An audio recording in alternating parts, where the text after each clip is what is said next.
Hey everybody, we're back after taking a week vacation. We took some time to recharge, approach this last leg of the podcast with full force. We have about 24 episodes left, so hang in there. We're really just starting to dig into the marrow of this case. And I also want to announce that we've gotten Season 2 of Spoon River Gothic off the ground. It is a highway tale inspired by American concepts of freedom and independence. It's a very intriguing story, and I hope that you will be around to hear it. It'll be live most likely February 1st. And I look forward to telling you all this story. It should be a really good one. Very intriguing and exciting, as well as sympathetic and empathetic. We really try to reach into the hearts and minds of not only criminals, but victims, and how these incidents can change our ideas and perspective of the world at the drop of a hat, and what it is we can learn from this type of behavior, and at least have empathy for those who need it the most, know how to help those who have experienced unthinkable tragedies in life, things that most of us are fortunate enough to have never experienced. So, Death Rides the Highway, a thrill ride kept alive by murder. It's a tale reminiscent of Bonnie and Clyde, natural-born killers. What happens when our ideals of freedom and independence as Americans reaches those boundaries of darkness where murder and mayhem dwell. I look forward to seeing you then, and here we go. The views and opinions expressed by contributors on the Spoon River Gothic podcast are their own and do not necessarily reflect the position of the host. Material heard on the Spoon River Gothic podcast is intended for adult listeners. This podcast deals with mature topics that may not be suitable for all listeners. Listener discretion is advised. This is Spoon River Gothic, narrative of a double homicide.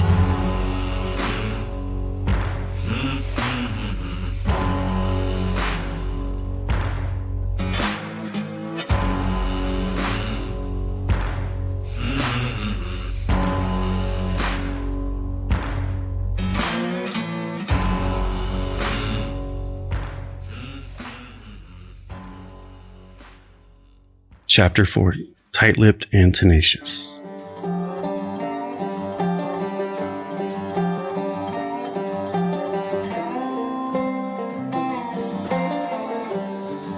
Date of occurrence, evening, fall, 1989.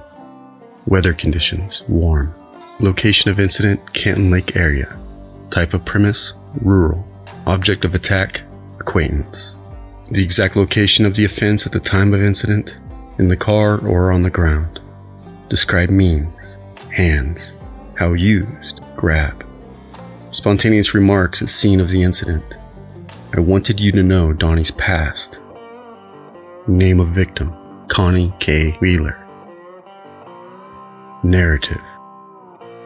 Wheeler came to the Canton Police Department to say that she had also been battered by Donald Bull, but it was back in the late summer or early fall of 1989. Wheeler said that she and some friends had been drinking at a local tavern when Wheeler and Bull decided to go for a drive. Wheeler said Bull had been a perfect gentleman until she stopped with him out by Canton Lake.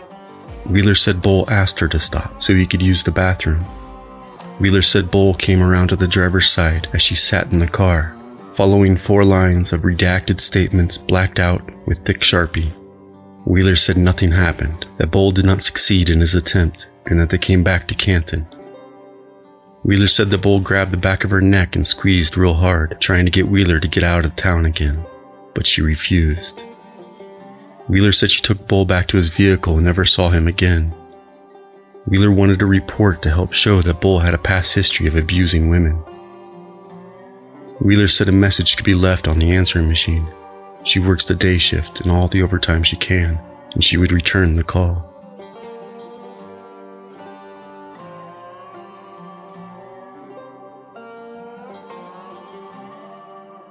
The following is an interview with Connie K. Wheeler of Beardstown, Illinois. Connie also stays with her boyfriend a lot, whose name is Kevin Barfield, also of Beardstown. This interview is in regard to her knowledge and or relationship with Donald R. Bull. This interview took place in the Detective Sergeant's office at the Canton Police Department on May 24, 1993 at 14:04 hours and ended at 14:24 hours.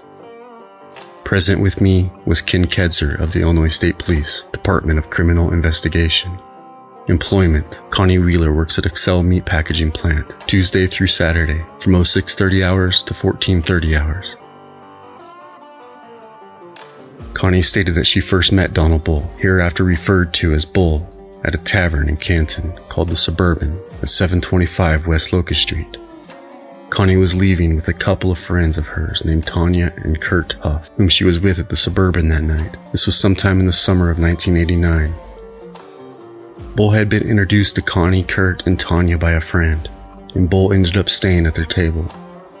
Bull seemed very polite, and then they all decided to go to another subject by the name of John's house and play cards. Bull rode with Connie because he didn't know the location of where they were heading. Bull left his pickup at the Suburban.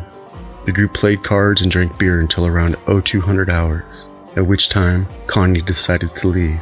Bull wished to go for a ride with Connie, and she agreed. They rode out by Canton Lake in Connie's vehicle with Connie driving. When they were on a private area of the road, spelled by the officer RODE, Bull requested that Connie stop the vehicle so that he could urinate. Connie stopped the car and shut off the lights and engine. Bull then approached the driver's door and opened it. He then took Connie by the forearm hand area and requested that she come with him to look for something. Again, the following 8 lines are redacted by thick black Sharpie ink. The report continues on to state, she then felt that she was able to talk her way out of it and got to her feet and back into the driver's seat. Then Bull stood by the vehicle and Connie was unable to shut the door. Bull made several attempts to pull Connie from the vehicle but could not free her hands from the steering wheel. Connie advised that, at this time, Bull was getting very rough. Bull finally gave up and got back into the vehicle and headed for town. Connie drove to Bull's cousin's residence on North 12th Avenue but did not stop, and then headed back south on 12th Avenue towards Chestnut Street. Upon nearing Chestnut Street, Bull grabbed Connie by the back of the neck and began squeezing very hard, and told her to go out to the lake area again. Connie was afraid she was going to be attacked if she complied, so she refused and stated, "Go ahead and break my neck if you want, but I'm taking you to your truck." Connie stated that the squeezing was quite painful, and she was scared of Bull. Connie delivered Bull back to his truck at the Suburban, where he got out without further incident.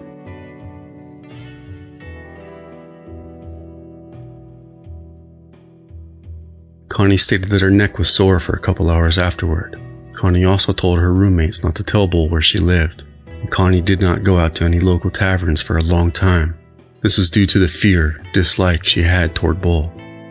Signed, Sergeant David Ayers, Canton Police Department.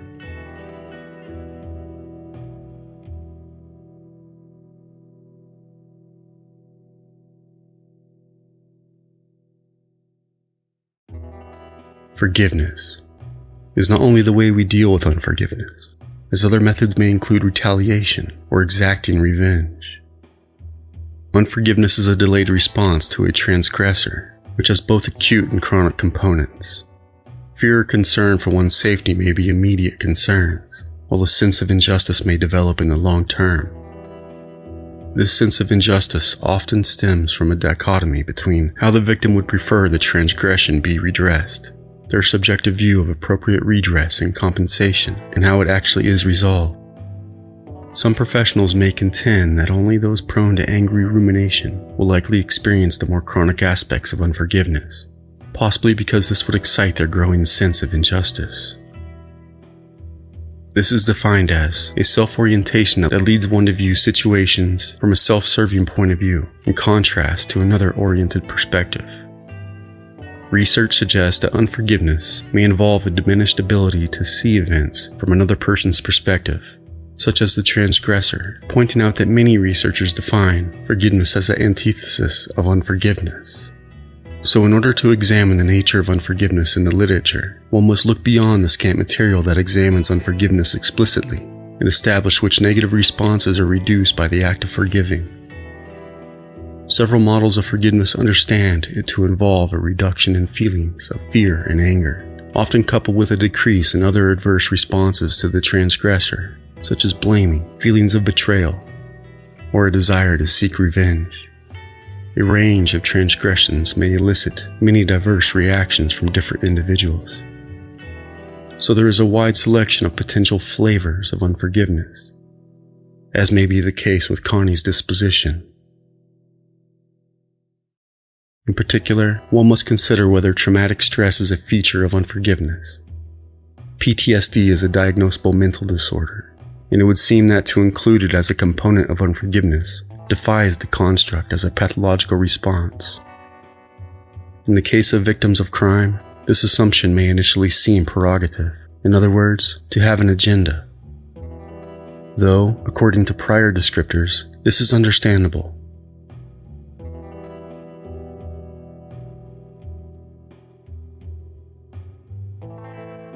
However, it is important to remember that under the U.S. Constitution, one is considered innocent until proven guilty. But what does innocent until proven guilty mean exactly? The presumption of innocence is among the most sacred principles in the American court system. The concept of being innocent until proven guilty means that anybody accused of a crime is assumed innocent until the allegations leveled against them are proven. But given inherent biases, can anyone truly be considered innocent until proven guilty? And when pertaining to a separate case, for example that night at Canton Lake, do these character evaluations allow a maintenance of said predetermined innocence, the same way one might during a direct investigation into the supposed occurred crime, which is a reference to suggest said evaluation of character? Or do such circumstances allow a certain amount of loophole to sidestep the rule of law, constitutional right? Does not the exception prove the rule? Does this allowance of forming within the mind of the investigator a bias prove the rule to be, in certain circumstances, unfree from the determination of guilt, without standing before a trial of his peers, who of which, by unison, determine said culpability? Questions to consider. No one has ever laid claim that the judicial system is perfect, of course. However, plausible imperfection shall not be excused for the sake of sacrificing ordained constitutional rights.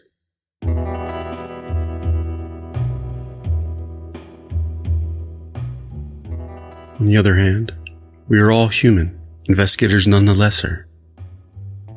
And what is an investigation but an attempt to gather rumor and sort through it for the necessary building blocks to construct a tangled case, and in effect, an image of culpability?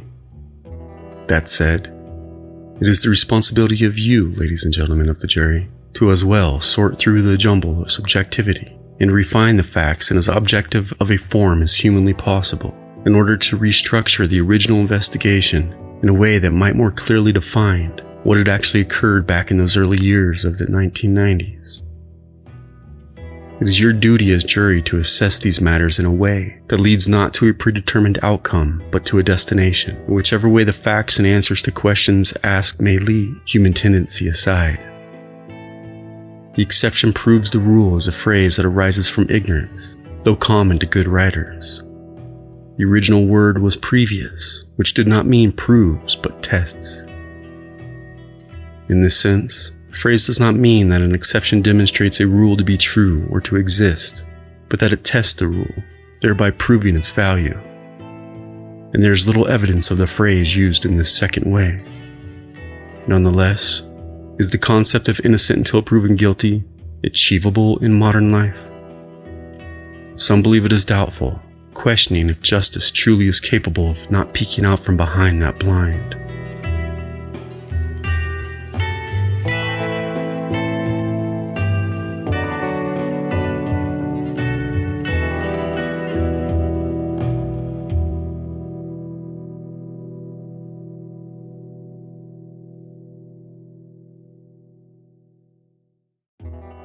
The presumption of innocence is among the most sacred principles in the American court system. The concept of being innocent until proven guilty means that anybody accused of a crime is assumed innocent until the allegations leveled against them are proven. It squarely places the burden of proof on the government to show that the accused is guilty beyond a reasonable doubt. The Fifth Amendment in the United States Constitution guarantees citizens that no one shall be deprived of life, property, or liberty without following the due process of law. The 14th Amendment applies this principle to states in the U.S. broadly, but what of due process? Due process can be described as a legal process in which a criminal suspect is either found guilty or not guilty. The fact that a person has been accused of committing a particular crime doesn't necessarily make them guilty. Due process is a constitutional guarantee that prohibits the government from treating citizens in an unfair manner. Technically, it means that the court must follow all procedural standards that protect the personal freedoms of the people. In other words, due process entails the protections afforded to all citizens, and these protections can be separated into two categories. Protocol due process refers to the requirement of the government to use the stipulated legal process before depriving a person of their life, liberty, or property. This includes giving the accused person notice and ensuring they have the opportunity to be heard in front of a neutral judge. The presumption of innocence is regarded as a procedural process. Substantive due process, on the other hand, refers to the rights a person holds, like freedom of speech and freedom to privacy, that cannot be infringed by the government without using due process. Due process was incorporated into the Constitution to guarantee fairness by preventing people from receiving cruel punishments or being wrongly convicted.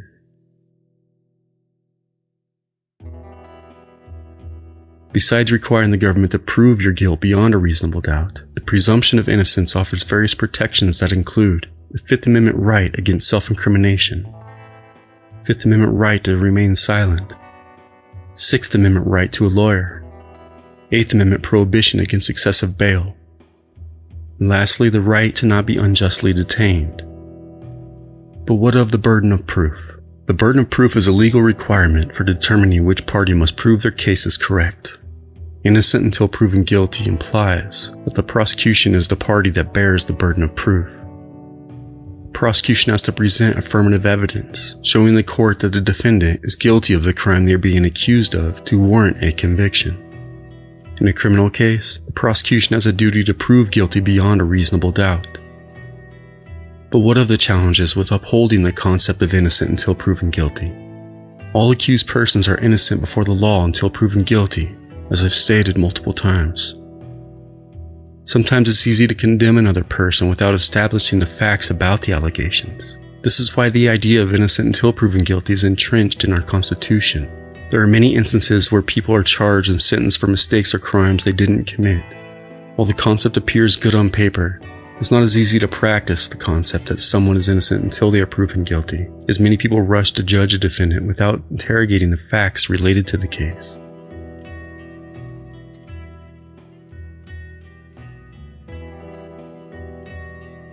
Also, the media often plays a significant role in influencing public opinion concerning an accused person. For example, the media can portray the defendant in a way that makes it nearly impossible to believe they're innocent. Such reporting can even influence or sway the decision of judges and juries. No matter how guilty a person appears to be, it is important to follow due process and establish all facts about the allegations before making a decision. And in following such due process, the investigators on the case speak to as many people as they can, homing in on those individuals they feel may harbor the most relevant knowledge. But what is to stop investigators from subjectifying the investigation by speaking directly with those only with a tarnished word to speak in terms of defining the character profile of a suspect? Nothing as far as I can see.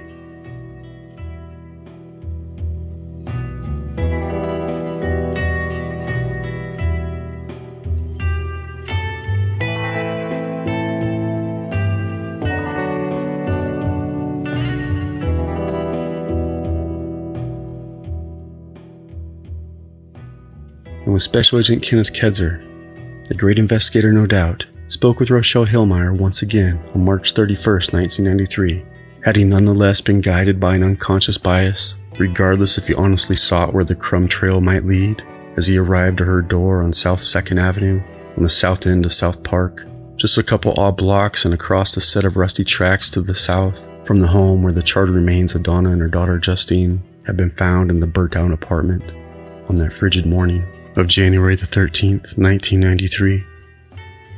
The morning after the card game Donnie Bull had hosted at Rochelle's home that evening, the evening prior.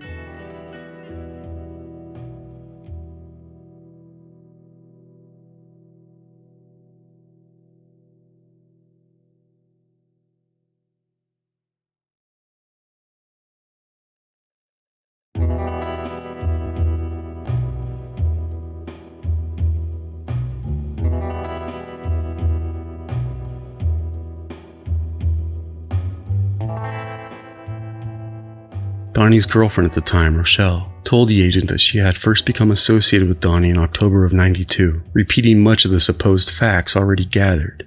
The agent most likely in search of contradictory statements, which is in fact a merit owed to the thoroughness of the investigative tactics of the agent of criminal investigation. Rochelle said that she eventually started dating Donnie after he began storing some of his belongings in her basement, and that during this time, Donnie had been having trouble affording the apartment he had been living in on Locust Street in Canton. Rochelle elaborated by stating that Donnie was also having difficulty paying child support, as well as other payments. She told Agent Kedzer, who listened attentively, that Donnie started coming over more frequently in January, and eventually started spending nights with her. She recalled that Donnie moved out of his apartment on Locust and moved in with her sometime in early January of '93. Rochelle said that Wright's Furniture employed Donnie at the time, and that he worked from 7:30 a.m. until around 4 p.m., Monday through Friday, and 7:30 a.m. to 2:30 on Saturdays. She added that Donnie usually left for work around 7:20 a.m., and according to Rochelle, Donnie started going to work later and later, eventually only leaving for work at 7:45 a.m., usually borrowing her bicycle to get downtown. Rochelle said that Donnie owned a red Volkswagen Beetle, which he never drove, and that the vehicle was still at her residence, where Donnie had parked it the day he had moved in. And she added that Donnie had borrowed her car to go to work on 1 or 2 occasions when the weather was bad. Rochelle told the agent that Donnie was very good to her and her children, and that Donnie gave no outward indication of a violent streak, characterizing Donnie as having a calm and composed nature.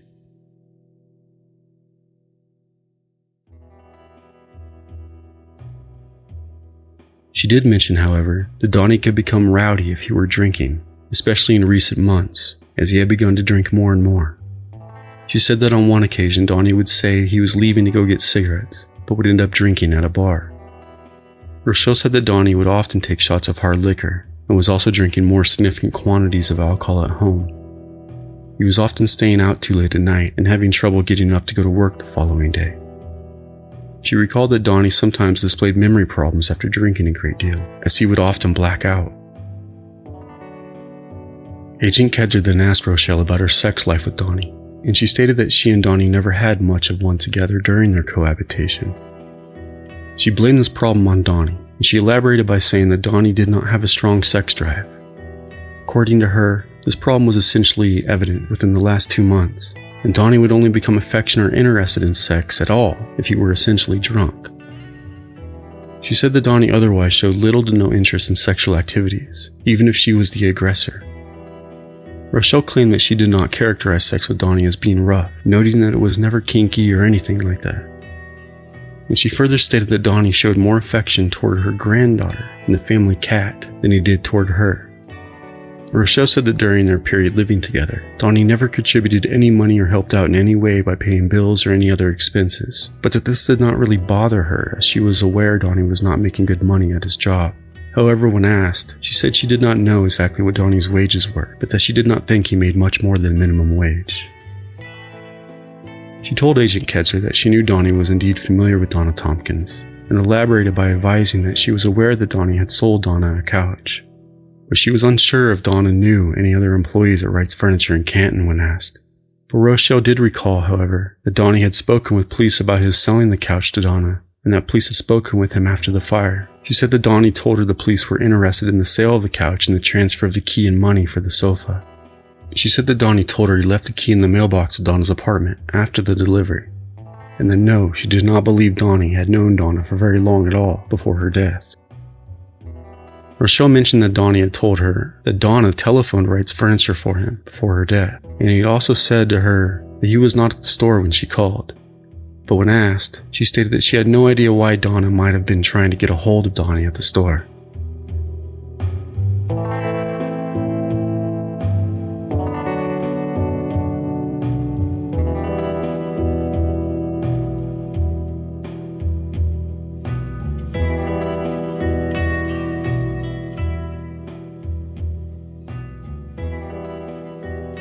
Rochelle said that Donnie spoke about the fire on at least one occasion, and that according to her, Donnie stated that the fire was tragic, and that 2 people, including a small child, had been killed. She said that Donnie had gotten upset with his friend and coworker Mike Price for making crude comments about the possible condition of Donna Tompkins' body, and that Donnie had elaborated to her that Mike was joking about the fact that Donna's vagina would have been all burnt up. Donnie did not think that was funny at all, she said.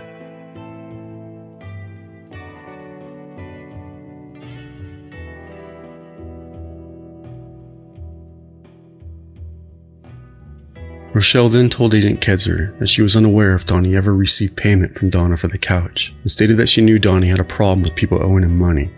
She advised that on one occasion, Donnie loaned Mary Finley an unknown sum, and that she and Donnie had been driving in Canton with Mike Price when they saw Mary. She said it was near Harper's gas station, and Donnie stopped the car, jumped out, and began berating Mary about the money she owed him. It was a bad scene, she said, adding that Mary may have had another incident involving Donnie in the past. Rochelle said that on the evening of January 12th, a few people had been drinking beer and playing cards at her and Donnie's home, repeating much of what had already been well documented. Rochelle stated that after the evening of playing cards and dice, sometime around 12 midnight and 2:30 a.m., after most of the individuals had left, Donnie had asked to borrow her car to take David Nell home, adding that at this time only, Donnie, herself, David Nell, and her children were at the residence. Rochelle told Agent Kedzer that upon Donnie's return home, she again noted that she had noticed he was limping as he entered the house, and that Donnie had stated that he had taken David home and stayed in the driveway for a time talking to him at David's home. She added that Donnie usually drives east on Oak Street to 5th Avenue to Walnut Street to go to David's. That Donnie said he eventually left David's and that the car broke down near Bork's Salvage Yard on 2nd Avenue, a block east behind Donna's apartment, it should be mentioned, and just a few blocks south of Rochelle's. Rochelle said that she thought it was strange that Donnie would have been near Bork's, as it is not located in the direction of travel Donnie would have taken from David's home to her own. She said that Donnie told her the jack had slipped out from under the car, which hurt his leg, and that when she asked to see any injury to his leg, she could not see any noticeable wound. Donnie had also mentioned that during the course of the early morning hours, someone had approached the car to see if he needed any help, or if he needed someone to call the police. Donnie said he did not need help and eventually fell asleep in the car, and that upon waking, he drove the car to the gas station located at West Locust Street in Canton to have a tire repaired. And Rochelle stated when asked that she did not feel as if Donnie had been drinking immediately before returning home that morning. It is important to note what was not mentioned, that Donnie had spent an hour or so chatting with Jeff Bennett that morning, whom, according to his own version of events, in a previously aired episode with us, that in the early morning hours of January the 13th, Donnie had stopped in for coffee and to shoot the shit, per se. This event would have occurred at the time Trust Officer David Haynes, Donna's boss, had arrived at the scene of the fire, and at the exact moment, Fire Marshal Anderson had reported the fire ignited, loosely between 8:30 and 9:30 a.m., to be exact, according to the marshal, between 9:15 and 9:30 a.m. He was in there for a good hour, stated Bennett about Donnie being at the gas station. But according to Rochelle, Donnie had never made any mention of this event of shooting the shit with Jeff, manager of the USCO station on South 5th Avenue, on the east side of town. The closest gas station to Bork's scrapyard would have been the USCO station, merely 2 blocks to the west and just down the alley from Donna's apartment. It is equally important to note that the Phillips 66 station, where Donnie had all 4 tires replaced sometime that day, January the 13th, sat on Locust Street, on the far west side of town, the exact opposite of where Jeff was serving up coffee to early rising folks, and a good jog at that. So make of that what you will.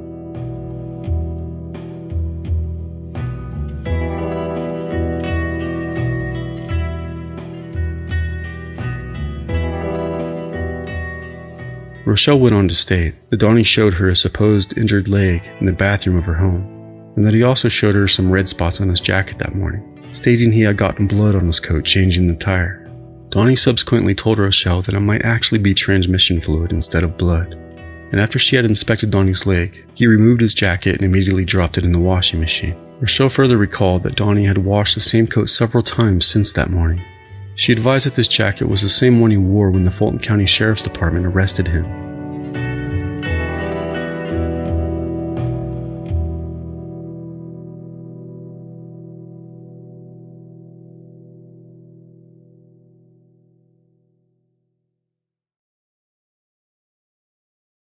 When asked by Agent Kedzer, Rochelle said no, she had not detected any odor of gas on Donnie's clothing or person that morning.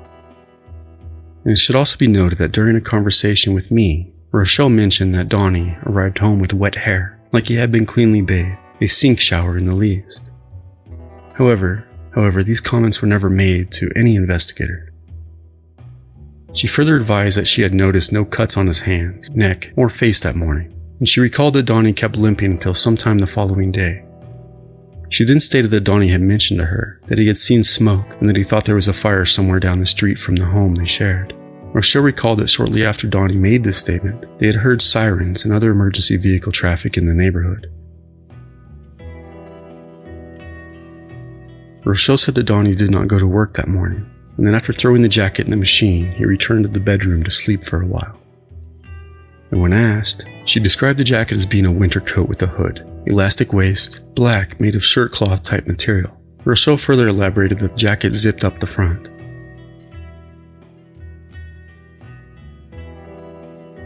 Rochelle said that the car did indeed have a jack and other tools in the trunk, but that she does not carry a gas can or similar object in her vehicle, and that to her knowledge, the only gas container she has was a plastic jug which she used to store lawnmower fuel in, and that the container was still in the home.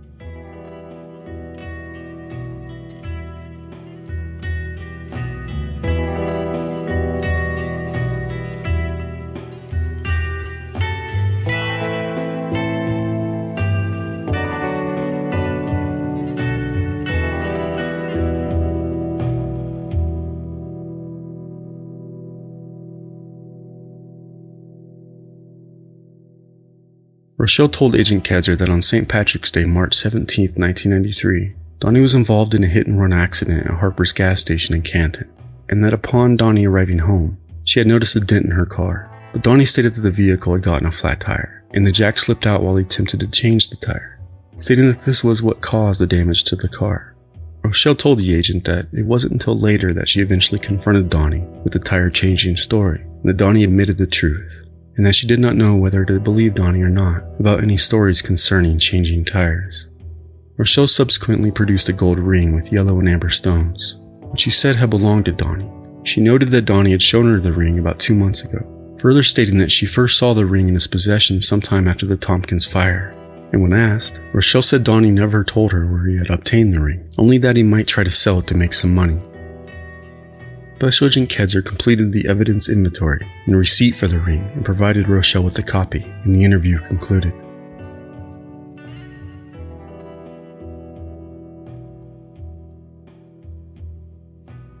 Agent Kedzer next spoke with Misty Pratt, the daughter of Rochelle Hillmeyer, whom had lived with her mother and Donnie Bull at the same address. Misty told the agent that she had never had any problems with Donnie and described him as a nice guy, but that she recalled that Donnie would get weird when he had been drinking. When asked, Misty could not explain what she meant by Donnie becoming weird, but mentioned that when intoxicated he would mumble a great deal and become incoherent.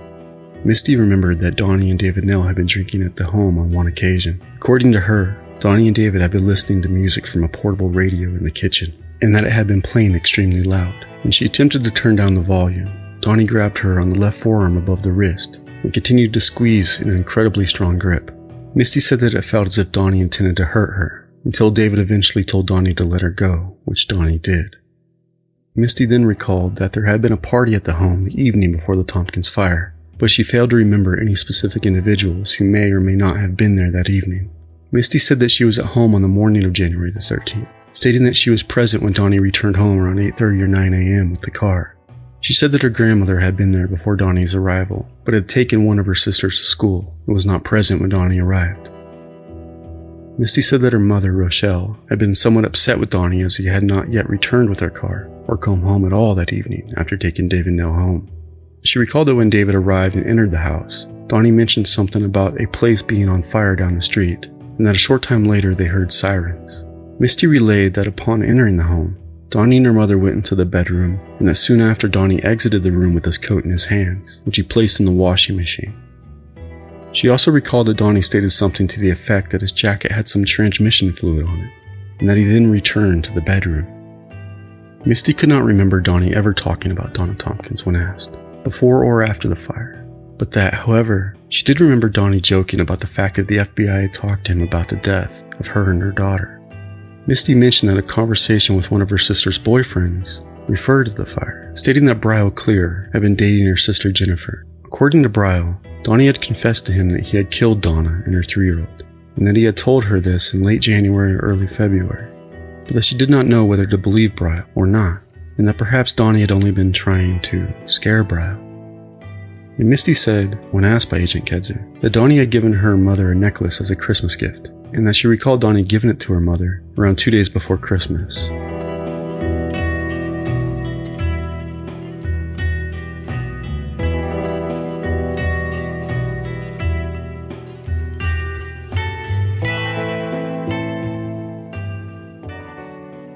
Misty then exited the room, and Jennifer Pratt entered and sat down with Agent Chelseah. Jennifer said that she had also lived with her mother and Donnie at the home, but did not care for Donnie, and did not like him living there. Elaborating by stating that Donnie drank too much and constantly had his friends over to visit. She said they would play loud music and get rowdy and unruly when they drank. But when asked, Jennifer noted that Donnie had not done anything in particular to have caused these feelings. But she did say that on several occasions, she noticed Donnie staring at her, which made her uncomfortable, stating she usually tried to avoid Donnie when he had been drinking. Jennifer also said that she could recall several individuals being at home the evening before the fire, stating that Donnie, her mother, David Nell, herself, and her other boyfriend Eric Pig, and possibly Ron Nell and Richard Ledger may have been there at the residence that evening. Jennifer told the agent that she had also been present the following morning when Donnie returned home. She said that her boyfriend Eric had also gotten up early that morning as they planned to go to Peoria for a shopping trip. Jennifer said that to the best of her knowledge, Donnie returned home sometime between 8 and 8:30 a.m., and that Donnie had made the statement that he had either wrecked the car or had a flat tire on the car, and spent the night somewhere other than the residence. She further recalled that Donnie said there was a fire by the Werico station in town, but stated that she did not recall seeing any smoke or hearing any sirens that morning. Misty told Agent Chelseah that she could neither recall Donnie talking about the fire other than saying that he knew Donna Tompkins. Misty then mentioned when asked to clarify that she had in fact dated Brial Clear in the past, and that to her knowledge, Brial was currently living with his aunt in Pekin, but that she could not recall Brial ever telling her about any statements Donnie may have made concerning the fire or death of Donna Tompkins. And she stated additionally, confirming that Donnie had in fact given her mother a necklace on Christmas Eve of '92.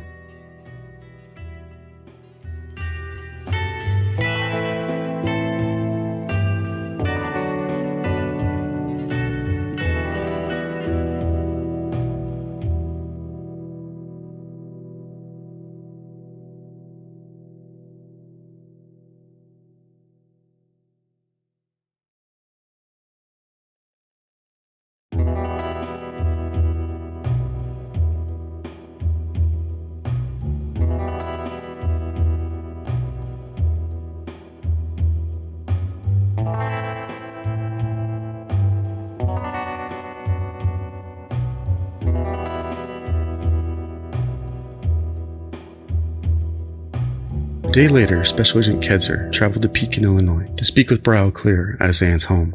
Brial told the agent that he is indeed friends with Misty and Jennifer Pratt, stating that he first became acquainted with the Pratts and their mother Rochelle when they lived in Vermont, Illinois. He mentioned that he had visited with the Pratt girls since they moved to South 2nd Avenue in Canton, and that yes, he was familiar with Donnie Bull, who had been living with Rochelle and her daughters at the time. And he said he had visited with the Pratt girls on 2 or 3 occasions since Donnie had been living there. Brial said that he was aware of the fire in Canton, which had killed the 2 individuals, and that he had been at the Hillmeyer Pratt home around 2 days before the fire, and that several individuals had been visiting with Donnie that evening. He said that Rochelle, a stocky white guy with a beard, and another white guy with long dark hair and a beard, had also been at the home that evening. He added when asked that the guy with the long hair might have been David Nell, stating that the guys were drinking beer and playing cards in the kitchen. But Brial noted that he did not feel this was the evening before the fire at the Tompkins residence. Brial then told Agent Chelseah he had also been at the home around 5 or 6 days after the fire, speculating that it would have been a Friday or Saturday evening, and that it was at that time he had the conversation with Donnie about the fire. He recalled Donnie stating that the police had talked to him, but that Donnie stated they didn't have anything on me. Brial stated that Donnie said they were talking to everyone who knew Donna. However, this conversation with Donnie frightened him because he took the statement, "they don't have anything on me," to suggest that Donnie supposedly had been responsible for their deaths.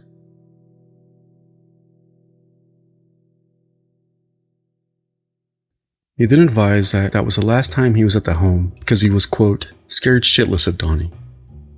Brian recalled that Donnie had stated he and a friend of his had delivered a couch to the girl who had died. Brial said that he had recently been incarcerated at the Fulton County Jail for an unrelated burglary, that he had served time from March 22nd to March 28th, and that he could recall during this time that he again had a conversation with Donnie when he was locked up. Bryle said that he could remember Donnie commenting that the police had talked to over 200 people about the murders, and that Donnie further stated that the police think he did the crime. According to Bryle, Donnie also mentioned that he had only met Donna Tompkins once, and that was at a bar in Canton, but Donnie said he did not know the little girl who had died in the fire.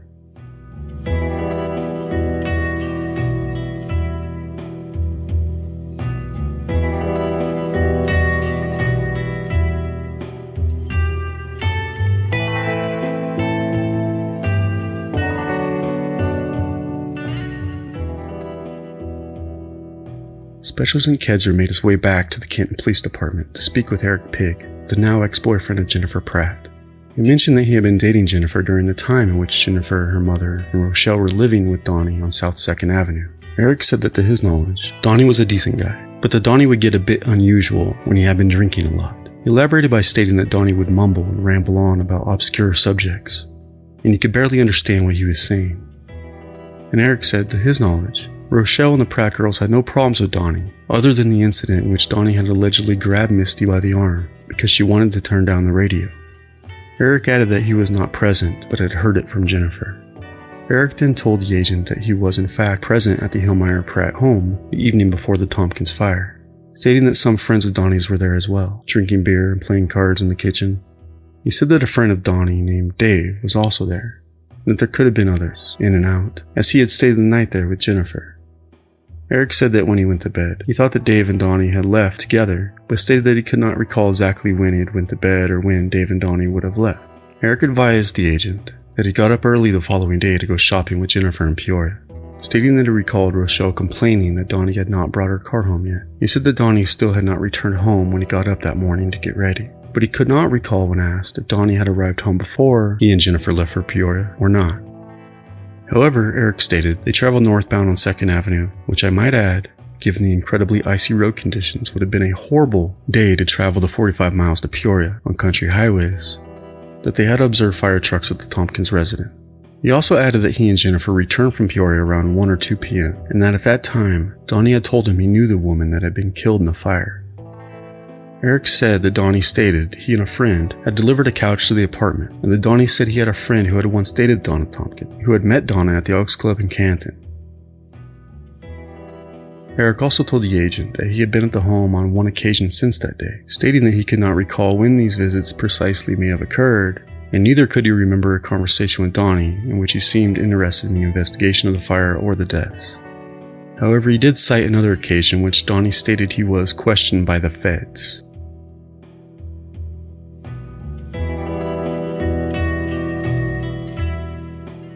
April 17, 1993. Headlines across central Illinois read, Inquest fails to part veil of mystery in 2 killings. Police tight-lipped about deaths of mom, daughter before blaze. Lewistown. A coroner's inquest Friday shed no further light on the mysterious deaths of Donna and Justine Tompkins of Canton, killed before their home was set ablaze in January. Asked outside the inquest what potential death cases remain, Fulton County Coroner Rod Pavley said, there are several possibilities we are looking at, but we are not at liberty to discuss. And Fulton County State's Attorney Ed Danner declined to discuss these possibilities, other than saying investigators have 4 or 5 theories about the killings.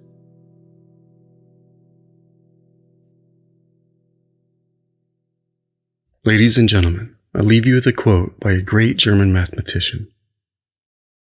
A false conclusion once arrived at, and widely accepted, is not easily dislodged, and the less it is understood, the more tenaciously it is held. I'm Cory Zimmerman, and this is Spoon River Gothic.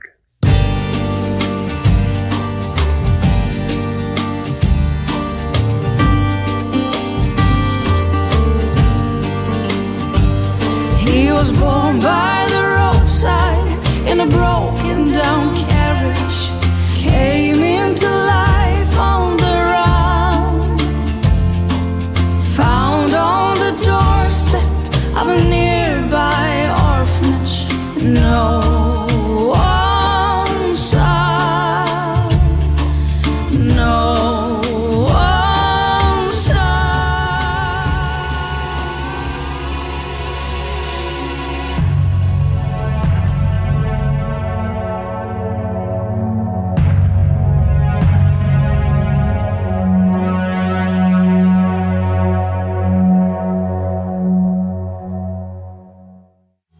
Spoon River Gothic is a production of Lonebird Media in association with CZ Studio and Radio Vérité.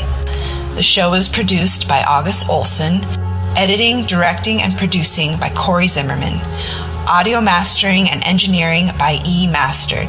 Research is done by Anne-Marie Cannon, Chelseah Mesa, and me, Jinra Ilustrisimo. Spoon River Gothic is written and hosted by Cory Zimmerman. You can follow the show at czstudio.works and read the blog at spoonrivergothic.com. Show some love by leaving us a rating or review on Spotify, iHeartRadio, Apple Podcasts, or wherever you get your podcasts.